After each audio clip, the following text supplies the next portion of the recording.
भाषा की बात में देखो बहुत ही अच्छी अच्छी जानकारियां हैं। इस बीच वह दरिया में लुढ़कता रहा। वो पत्थर की बात बता रहा था ना पाठ में, तो कह रहा है कि लुढ़कता रहा। नीचे लिखी क्रियाएं पढ़ो, क्या इनमें और लुढ़कना में तुम्हें कोई समानता नजर आती है? तो ये एक तो लुढ़कना हो गया, एक ढकेलना, एक गिरना, एक खिसकना, ये 4 क्रियाएं हैं। आज इनमें अंतर देखो। लुढ़कता, तो लुढ़कना होता है चक्कर खाते हुए, घूमते हुए बढ़ना। चक्कर खाते हुए, जैसे कोई पत्थर होता है ना, वो सीढ़ियों पर रखते हैं, वहाँ से लुढ़क जाता है तो यूं घूमता हुआ, है ना, उसको बोलते हैं लुढ़कना। समझ गए? पत्थर सीढ़ियों से गिरता है तो वो लुढ़कता है।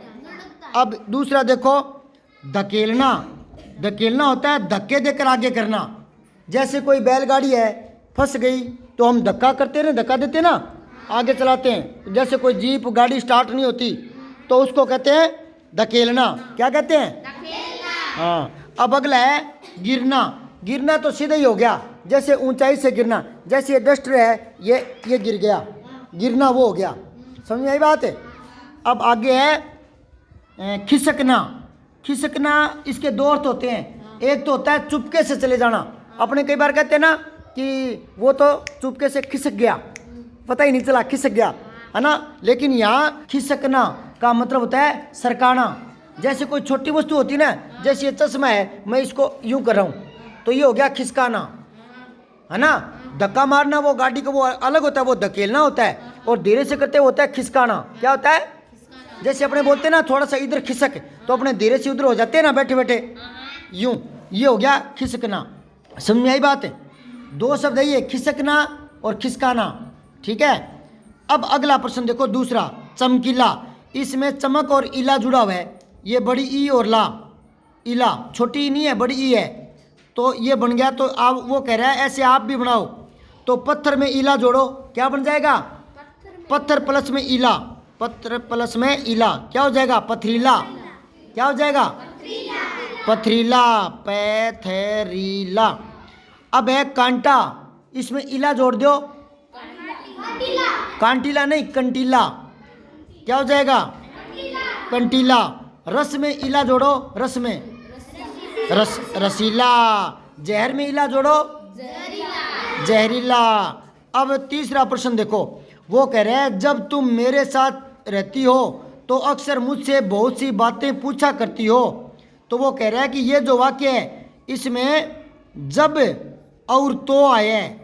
तो कई बार 2 वाक्य होते हैं, 2 बार में बात पूरी करनी होती है ना, तो बीच में कुछ शब्द जोड़ देते हैं, जैसे जब, तो, है ना।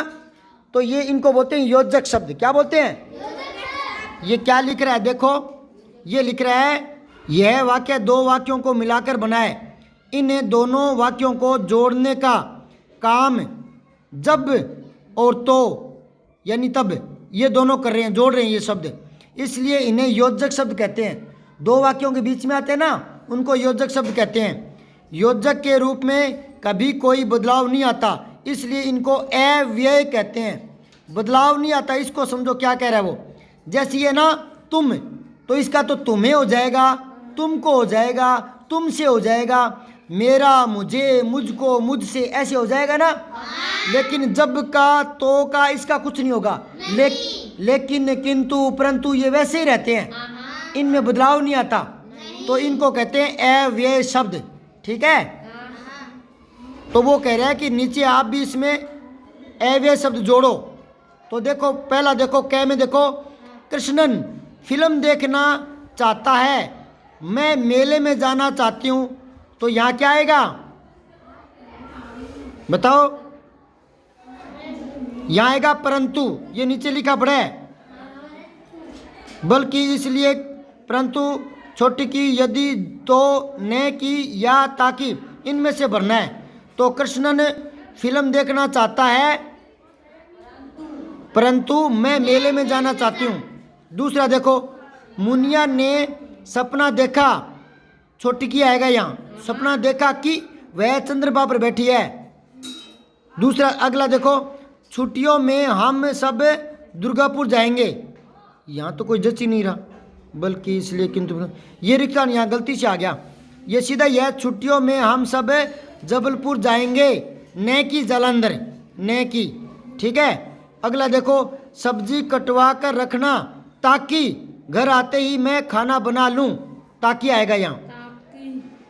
अगला देखो, मुझे पता होता कि यदि मुझे पता होता कि शमीना बुरा मान जाएगी तो मैं वह बात न कहती। अगला देखो, इस वर्ष फसल अच्छी नहीं हुई है इसलिए अनाज महंगा है, ठीक है। जब कारण बताया जाता है तो इसलिए आ जाता है। विमल जर्मन सीख रहा है न कि फ्रेंच।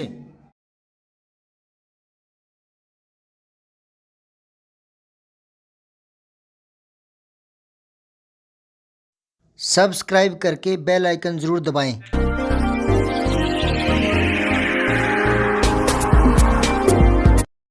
जय हिंद, विजय हिंदी।